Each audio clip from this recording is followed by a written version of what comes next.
Channel of Vadodara. વડોદરાના સામાજિક કાર્યકર હિરેન મોદી દ્વારા ચૈત્ર નવરાત્ર નિમિત્તે કુંવારિકા બાળાઓને ભોજન કરાવી સાથે ભેટ આપી તેમના આશીર્વાદ મેળવવાનો કાર્યક્રમ યોજવામાં આવ્યો હતો।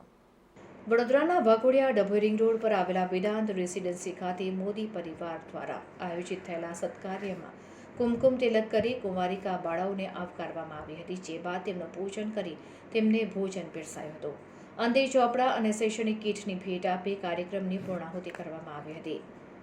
સૌએ પ્રસાદી રૂપે ભોજન ગ્રહણ કર્યું હતું, ત્યારે મોદી પરિવારે આ કાર્ય કરીને ધન્યતા અનુભવી હતી।